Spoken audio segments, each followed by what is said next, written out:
I was lounging in the sitting room that lazy Saturday morning, sunlight spilling lazily across the faded carpet while I scrolled mindlessly through my phone. I was still half buried in the quiet routine that had become my shield since the divorce, when a sudden thunderous bang on the front door shattered the peace like a hammer to glass, followed instantly by a bright, melodic female voice calling out loud and clear, "Honey, we are home."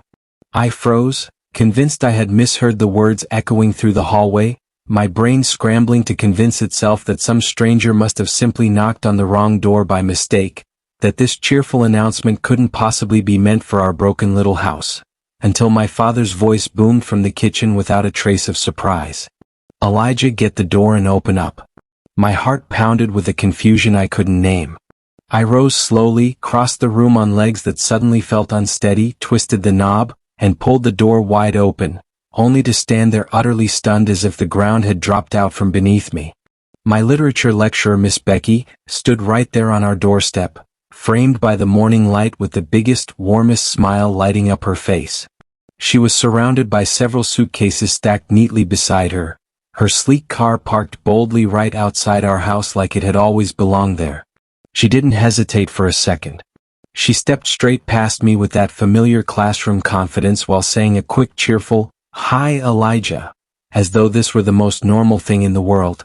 And for one dizzy heartbeat, I actually thought that was the entire surprise, until a tall, intimidating, strikingly handsome guy appeared behind her, effortlessly hauling the rest of the heavy luggage inside with arms that looked like a WWE wrestler. His presence filled the doorway like a storm cloud rolling in without warning. I stood dumbfounded, mouth slightly open, brain refusing to process the scene unfolding in my own home, when Miss Becky turned back to me with a gentle but firm tone and said, "Hurry up, Elijah, don't just stand there." I snapped out of my trance just as her son paused at the entrance for a long, heavy minute, his sharp eyes finally locking onto mine in a way that made the air thicken instantly. Up close he was even more overwhelming, towering over me with that sharp jawline, calm yet piercing gaze, and an effortless aura of raw power that hit me like a physical force, making the moment feel exactly like a real-life David and Goliath standoff, where I was suddenly the tiny, fragile boy facing an unstoppable giant who could crush everything without even trying, shrinking me down until I felt impossibly small and completely out of place. Before I could even find my voice, my father, Mr. Troy, burst out from the kitchen with the widest, most genuine smile I had seen on his face in years. His arms opened widely as he welcomed them like long-lost royalty, pulling Miss Becky into a warm, lingering hug and planting a soft, affectionate peck right on her cheek that sent a jolt of disbelief straight through my chest. "What is going on, Dad?" I finally managed to blurt out, my words tumbling out sharper than I intended, the confusion and unease twisting tighter inside me as the truth hovered just out of reach. He turned to me with that same beaming pride, voice steady and almost excited as he said the words that flipped my entire world upside down. "Elijah, this is Miss Becky, your new mum, and this is Dave, your stepbrother." I wasn't happy, not even close. My stomach twisted into knots of pure resistance while I shifted my gaze, first to Miss Becky's hopeful expression and then to the stunning Dave, who stood there looking utterly done with the whole situation, scrolling through his phone and face blank as if none of this chaos even registered on his radar. He looked like he had already decided the entire introduction was beneath his attention. Miss Becky stepped closer, her voice softening with what sounded like genuine care as she looked straight at me and said, "Son, I do hope we can all get along well. I'm sorry if our coming in felt so quick." I stared at her, as if trying to process words in another language. My father immediately waved her concern away with a reassuring laugh. "Don't worry, honey, I know him more than you do. Elijah might look small and loud, but he is soft inside. You will definitely come around." I watched as my dad ignored my confused state as if my feelings were just a minor speed bump on their perfect new road. Unable to stomach another second of it, I folded my arms tight across my chest, spun on my heel without another word and walked quickly to my room, slamming the door behind me as the weight of everything I had just lost settled heavy and final in the silence. I slammed the door to my room shut behind me, the sharp click echoing like a final punctuation mark on the chaos that had just invaded our house. And in that instant a massive wave of emotions crashed over me so hard it stole the breath from my lungs. Anger, disbelief, a raw stinging betrayal that made my chest tighten until I could barely stand. My name is Elijah, 20 years old, the only child my father ever had, and right then I felt every single one of those years pressing down on my small, slender frame that had always been my quiet curse. Curly hair that refused to stay tame no matter how much product I used, slender hands that looked like they belonged to someone half my age, the kind of build that screamed fragile even when I tried to stand tall, leaving me forever feeling weak, exposed, and utterly out of place in a world that seemed to reward strength and size. That insecurity had followed me like a shadow through high school, and now, my course mates in uni often never let me forget it. Constant teasing in the lecture halls, mocking whispers behind my back about how I looked like I could be snapped in half by a stiff breeze, the kind of bullying that chipped away at me day after day. Until I learned to shrink inward, to speak less, to disappear into the background just to survive. 6 months ago, everything had already been cracking apart during one of those painfully quiet dinners where the only sound was forks scraping plates. My mum suddenly slid a thick envelope across the table, divorce papers already signed in her steady hand, her voice calm but exhausted as she said she was simply tired of everything. The silence, the distance, the years of carrying a marriage that had stopped breathing long before. Deep down I knew it wasn't really her choice. It was my dad who had broken her, slowly and quietly pushing her to the edge after 21 long years together until she finally had no choice but to walk away, even though he had always been a good father to me, present, supportive, never missing a game or a school event, but apparently never quite the husband she had hoped for, the one who could keep the spark alive when the routine set in. After she left, my whole life narrowed into something smaller and darker. I became even more introverted, locking myself away in books and headphones, avoiding parties, dodging calls, turning every social interaction into a minefield because the one person who had always made me feel safe was suddenly gone, leaving behind an emptiness that no amount of time seemed able to fill. I was still drowning in that grief, still waking up some mornings expecting to hear her voice in the kitchen, when my dad decided to move on at lightning speed, bringing home not just any woman, but my own literature lecturer Miss Becky, complete with her strikingly handsome son Dave, who was probably only a year older than me, yet carried himself like he owned every room he entered, the kind of guy who sized me up with those cool dismissive eyes every time we got within 3 feet of each other, making my stomach twist with the knowledge that sharing a house with them was going to be an impossible, suffocating task I wasn't sure I could survive. The thoughts were still swirling like a storm in my head when the door to my room creaked open without a knock and my dad stepped inside, his face softer than I had seen it in months as he sat down on the edge of my bed and gently pulled me up to face him. "I'm sorry, Elijah," he said quietly, the regret genuine in his voice. "I should have talked to you earlier instead of springing all of this on you like that. I love you more than anything in this world, son, and I would never do anything to hurt you on purpose." Then he looked me straight in the eyes and made a promise that cut through the fog like sunlight. "If within the next 4 months things don't feel right, if this new family setup isn't working for any of us, I'll call the whole thing off, no questions asked, and we'll go back to just the two of us." That single sentence lit up my face brighter than anything had in months. A rush of relief flooded through me so fast I actually felt my shoulders relax for the first time all day, a tiny spark of hope flickering back to life as I realized maybe this nightmare had an expiration date after all. I cheered up almost instantly, the tight knot in my chest loosening just enough for me to manage a small smile, and my dad pulled me into a warm, reassuring hug before standing to leave, ruffling my curly hair the way he used to when I was little. "Dave is a nice boy, you'll see," he added on his way out, voice full of quiet confidence. "Get close to him, get along with him, he could be a real brother to you if you give it a chance."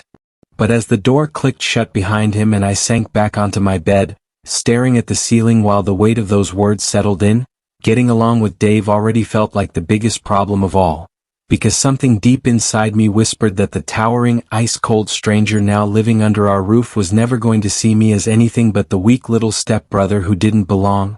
And that thought alone told me the next 4 months were going to test every fragile piece of me in ways I wasn't ready for. Living under the same roof with Dave and his mother quickly turned into something suffocating, a slow burning pressure that wrapped around my chest every single morning.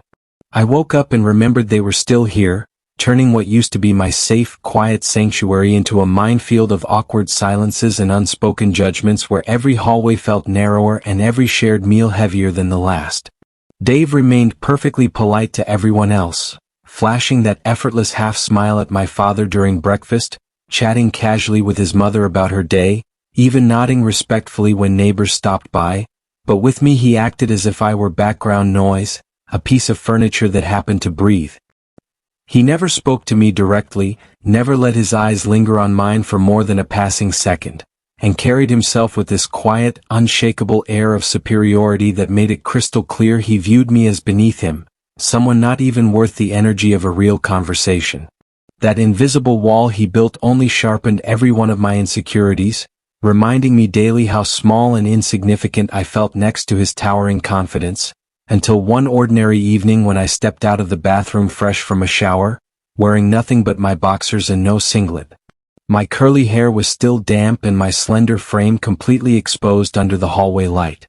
Dave was suddenly there at the end of the corridor, frozen mid-step as his sharp eyes landed on me for the first time without looking away, and for one stunned heartbeat his usual cool expression cracked. Just a flicker of surprise crossing that flawless face, before he clamped it shut again and said absolutely nothing. Not a word, not a smirk, not even a casual glance to acknowledge what he had seen. Panic surged through me like fire. I bolted straight to my room, slammed the door behind me so hard the frame rattled, and leaned against it breathing fast and shallow. My heart hammering against my ribs while a deep wave of humiliation crashed over me because now he had seen it all. My thin arms, my narrow shoulders, the way my body looked every bit as fragile and weak as I always feared it did. And the thought that he had witnessed my vulnerability without offering even a single syllable made me feel smaller and more exposed than ever before. The suffocation only grew worse when my father started showing up at school almost every afternoon, pulling up in his car right outside the literature block to pick up Mrs. Becky with that bright, proud smile on his face, waving at her like they were the newest couple in some romantic movie while students streamed past and stared, their whispers turning into outright questions the moment they spotted me nearby. "Hey Elijah, is that your dad suddenly playing husband to Miss Becky?" one of my course mates asked with a smirk the first time it happened, and the question spread like wildfire through the corridors, turning me into a walking embarrassment who had to dodge curious glances and half-hidden laughs every single day. Because explaining that my literature lecturer was now my stepmother felt like ripping open the divorce wound all over again in front of an audience that already saw me as the quiet, skinny kid who couldn't catch a break. I kept my head down and my answers short, but inside the humiliation burned hotter each time I watched my father lean in to kiss her cheek before they drove off together, leaving me to walk home alone with the weight of everyone's stares still prickling on my skin, wondering how much longer I could pretend this new family arrangement wasn't quietly dismantling the last pieces of who I used to be. As the days blurred into weeks, that single stunned look from Dave in the hallway kept replaying in my mind like a loop I couldn't escape, making me dread every accidental encounter even more, because something told me the real storm between us hadn't even begun yet, and the next time our paths crossed without warning, I might not be able to run fast enough to hide. One evening after dinner, when the air in our house still felt thick with that forced politeness Becky kept pushing, my father and his new wife sat us both down in the living room with matching determined smiles. In a desperate attempt to bond us, they announced they had already pulled every string possible to transfer Dave straight into my university starting the very next semester. It was a decision both of us hated with every fiber of our beings yet could not escape no matter how loudly we protested or how many excuses we threw at the wall. Dave's jaw tightened the moment the words left their mouths, his cool eyes flashing with pure irritation for the first time since he had moved in, while I sat there frozen, stomach twisting into knots. Because the last thing I needed was the one person who already treated me like invisible background noise, suddenly invading the one place where I could still pretend to disappear quietly on my own terms. But Becky simply waved away our objections with that warm, practiced lecturer tone of hers, insisting this would be good for us, that brothers needed to stick together. My father backed her up with a firm nod, reminding me of the 4-month promise he had made even though it already felt like it was slipping through my fingers. The morning Dave officially stepped onto campus, everything shifted in the most brutal, irreversible way imaginable. I watched from a distance as he walked through the main gates in that effortless stride of his, tall frame cutting through the crowd like a blade, and within minutes girls were swarming around him in excited clusters, laughing too loudly at whatever he said, flipping their hair and shooting him those wide-eyed looks that screamed instant obsession, while guys clapped him on the back and invited him into their groups as if he had always belonged there. His natural charm turned the entire quad into his personal stage the second his striking face and calm, powerful aura registered on everyone's radar. He became popular overnight, the kind of instant legend that spread through lectures and hallways like wildfire, professors nodding at him, girls whispering his name in the cafeteria, even the sports teams scouting him during lunch, while I faded even further into the background. The same quiet, awkward Elijah I had always been, now reduced to a shadow trailing behind the new star everyone wanted to orbit around.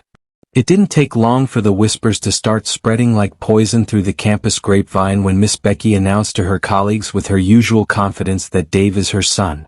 It didn't take long before the students linked Dave to me. The awkward, quiet kid who kept to himself was actually Dave's stepbrother. Suddenly the comparisons began, cruel and loud and relentless, tearing me apart piece by piece every single day as voices carried across the quad asking how someone like me could possibly live in the same roof as Dave. They compared everything, my slender, fragile build against his broad, commanding one, my curly, untamed hair against his perfectly styled look, my hesitant voice against his smooth, effortless charm, and the jokes grew sharper with each passing week, chipping away at whatever scraps of confidence I had left until I started avoiding the cafeteria altogether.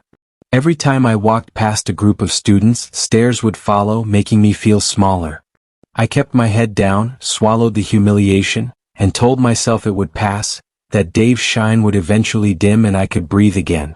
One fateful afternoon, there was a massive crowd gathered outside the main auditorium after a campus event. I was trying to slip through the edge of the crowd when a group of guys from my faculty spotted me and blocked my path. Their voices was loud enough for everyone nearby to turn and watch as they launched into the cruelest jokes, mocking how someone as scrawny and forgettable as me could never be related to someone like Dave. I was tired of everyone saying that all the time. They laughed in hushed tone, drawing everyone's attention to me. In that crushing moment, with my face burning and my slender hands clenched against my backpack, I looked desperately toward Dave, who was standing just a few feet away surrounded by his usual swarm of admirers. My eyes begging him, silently pleading, for even a single word of defense, one tiny acknowledgement that he could at least stand up for me and defend me from this public humiliation. But Dave simply glanced my way for half a second, turned and walked away without a word. He didn't show even a flicker of concern, his broad back disappearing into the crowd as if my public dismantling meant absolutely nothing to him. That silent betrayal shattered me completely, a cold, final crack that splintered straight through the last fragile pieces of who I thought I still was, leaving me standing there alone in the middle of the laughing crowd while the weight of everything, the transfer, the comparisons, the indifference, crashed down harder than ever. I turned my back against the laughing crowd and walked out in the most miserable way possible. I took the long path home that night, and when my dad saw me, he thought he had seen a ghost. "Are you okay, buddy?" he asked. But I couldn't speak up. "I'm fine, Dad, just need some rest," I said, then walked straight inside my room. Days after that brutal afternoon outside the auditorium, something inside me finally snapped. The laughter, the stares, the way Dave had simply walked away without a single word of defense. It all became too heavy to carry anymore. I stopped going to class the very next day. No dramatic announcement, no explanation to anyone. I just woke up, stared at my clothes hanging on the chair, and decided I couldn't face another hour of being the university's favorite punchline.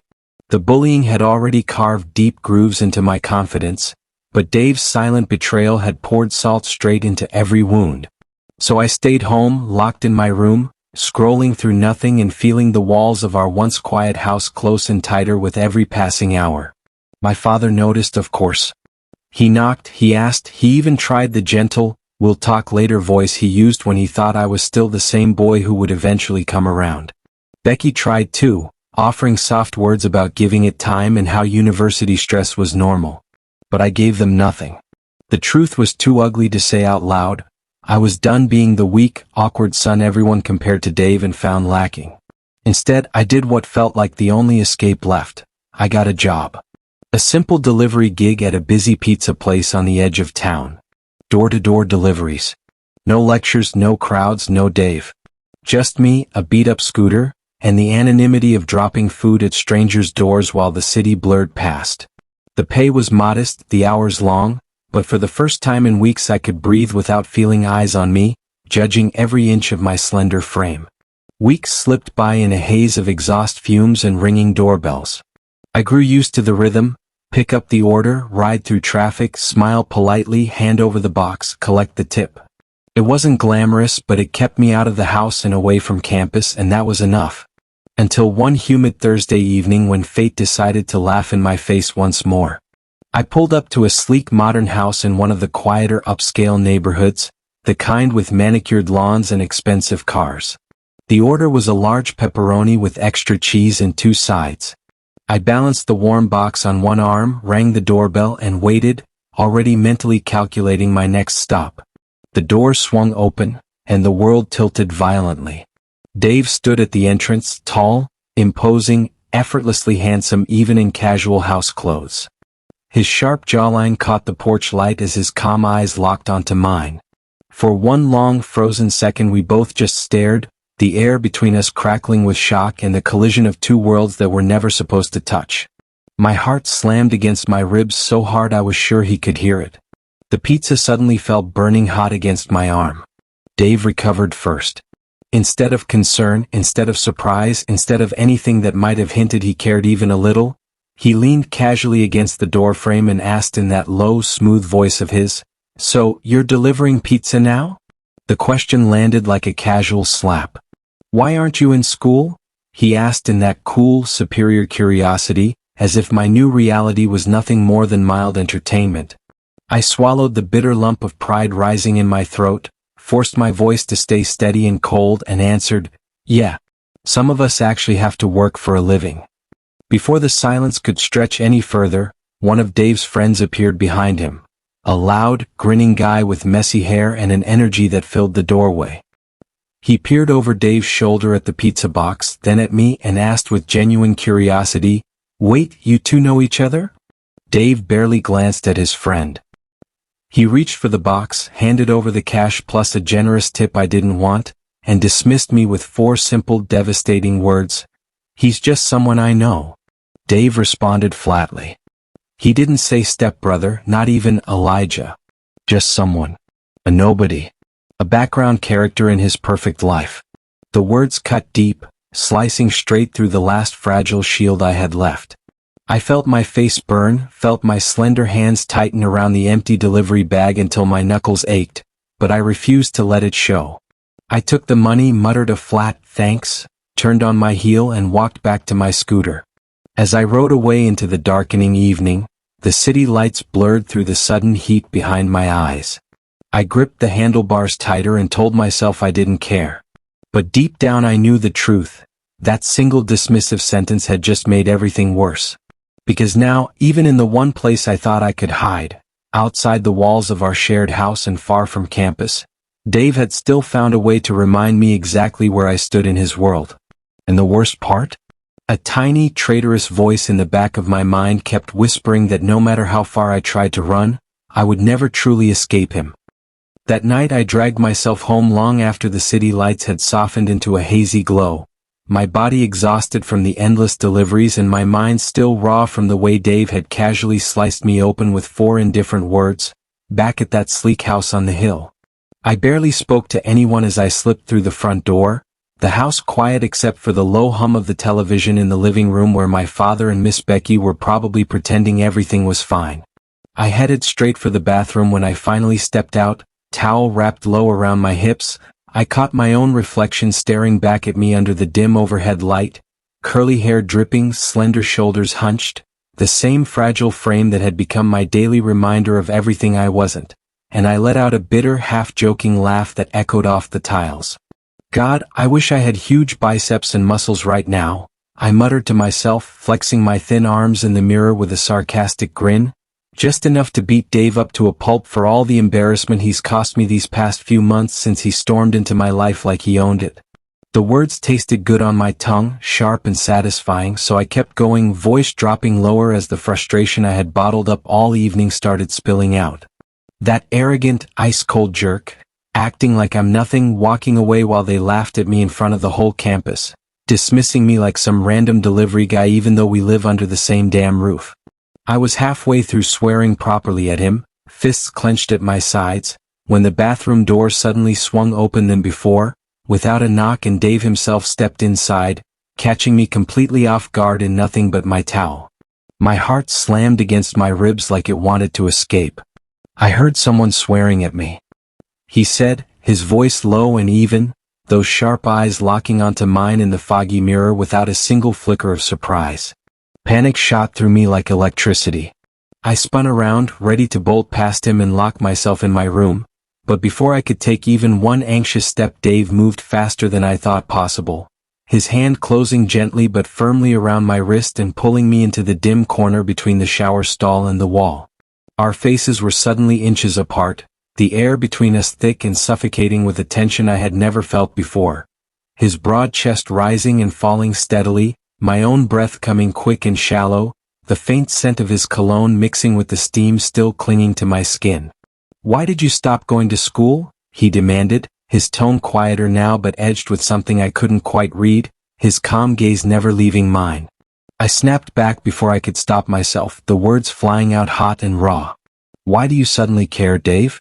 You spent the last 2 months acting like I didn't exist, like I was just some piece of furniture in your way. You walked away while they humiliated me in front of everyone, and now you want answers? Make it make sense." For a long, heavy second the only sound was the drip of water from the showerhead and the pounding of my pulse in my ears. Then something in Dave's expression finally cracked. The cool, superior mask he had worn since the day he moved in slipping away to reveal a flicker of raw regret that made my stomach twist in ways I wasn't ready for. "I was a jerk," he admitted, voice rough around the edges like the words hurt coming out. "I'm sorry, Elijah, for all of it. The way I ignored you, the way I let them talk about you at school like that." I looked at him in a surprised gaze, wondering how the almighty Dave suddenly felt remorse for his wrong deeds. It was the first time the wall between us had ever shown even the smallest crack, and the honesty in his voice hit me harder, leaving me speechless in the dim corner while his hand still held my wrist.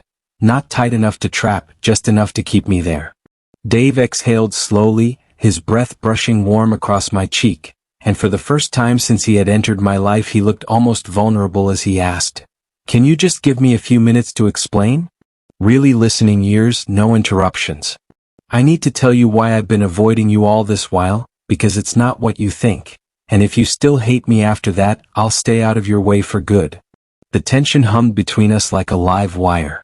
My towel suddenly felt too thin and the space too small, and as I stood there frozen, heart racing and mind reeling, I realized with a jolt that this single unexpected moment in the bathroom might be the one thing that could either destroy whatever was left of me or finally force us both to face the truth we had been circling for months.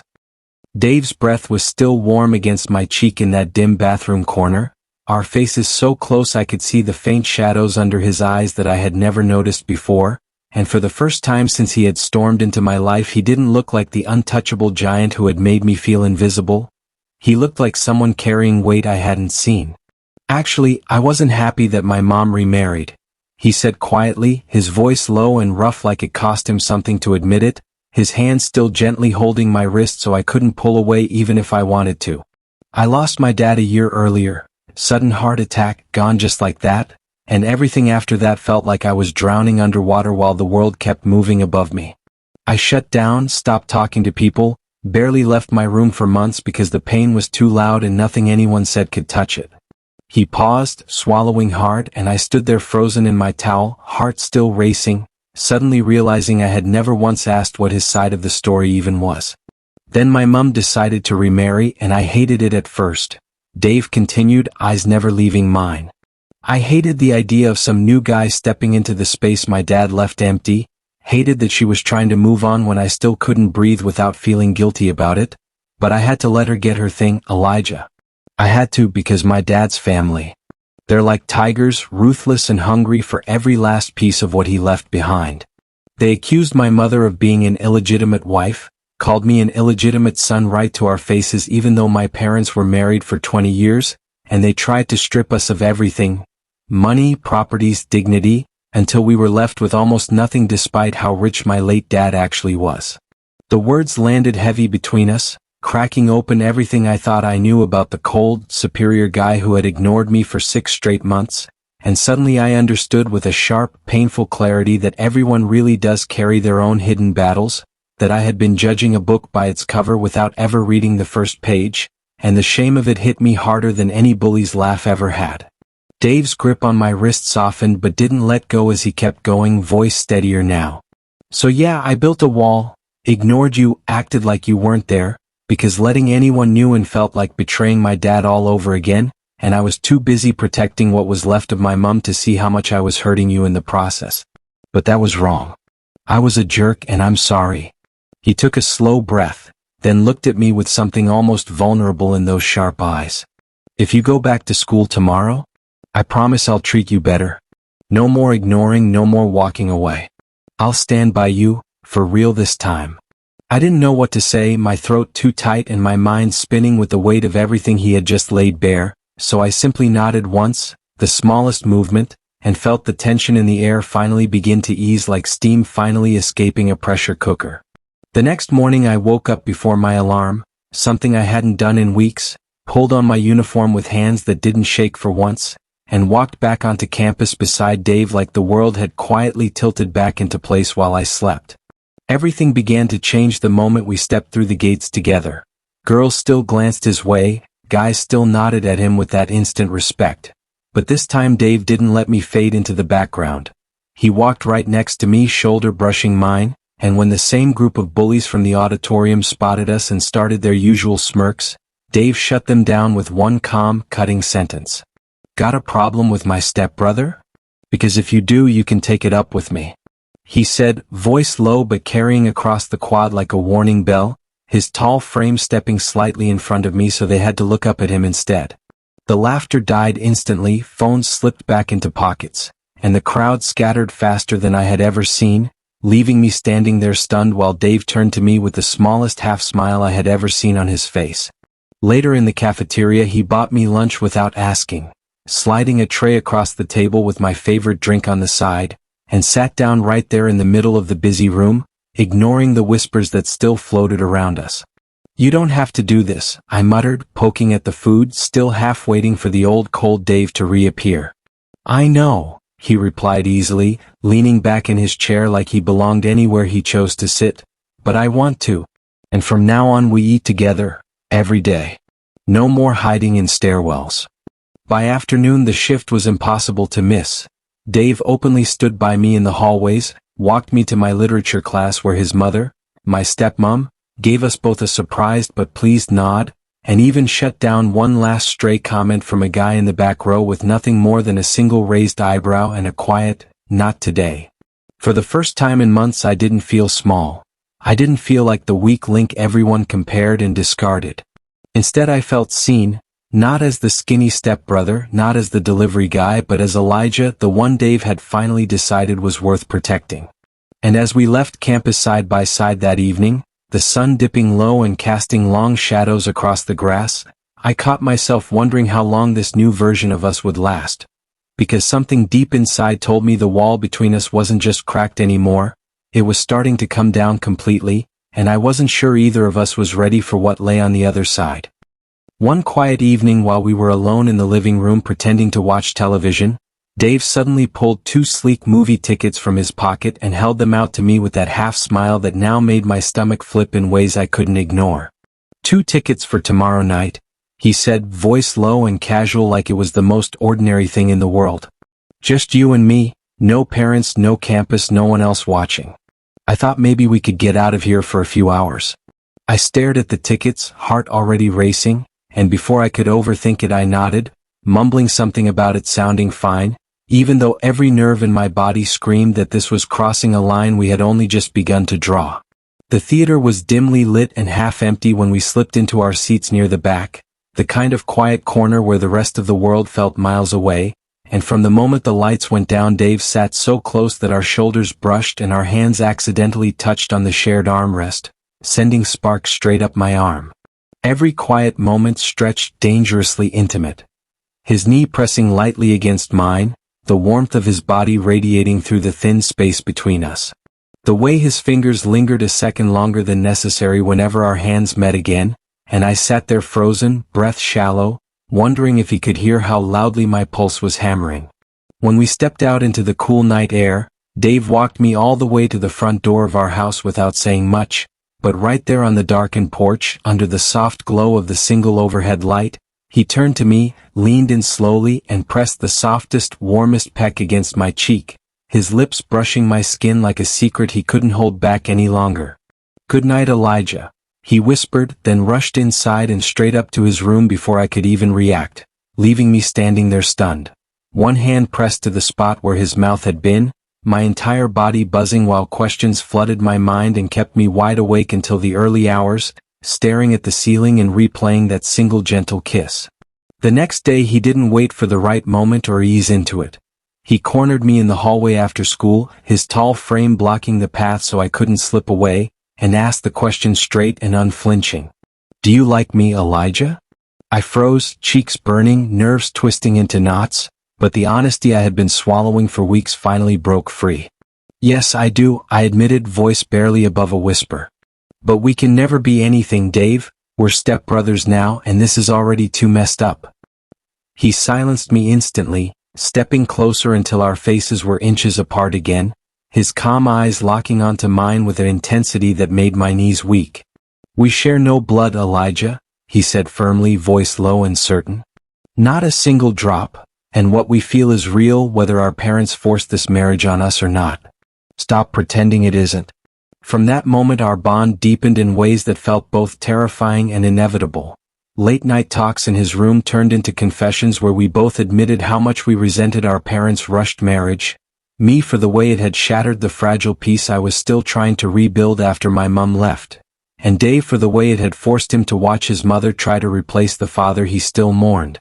"We didn't ask for any of this," he muttered one night while we sat shoulder to shoulder on his bed.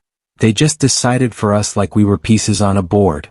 That shared resentment finally pushed us to the edge, and together we came up with a risky secret plan to break them apart once and for all. We crafted an anonymous message that exposed the truth we both suspected. That my father, Mr. Troy, had never really loved Becky the way he claimed, that he had only rushed into the engagement to troll and hurt my mum, his ex-wife, by parading a shiny new family in her face while the ink on the divorce papers was barely dry. We sent the letter that same weekend, carefully typed and slipped into Miss Becky's mailbox without a trace, and the very next evening the plan worked exactly as we hoped it would.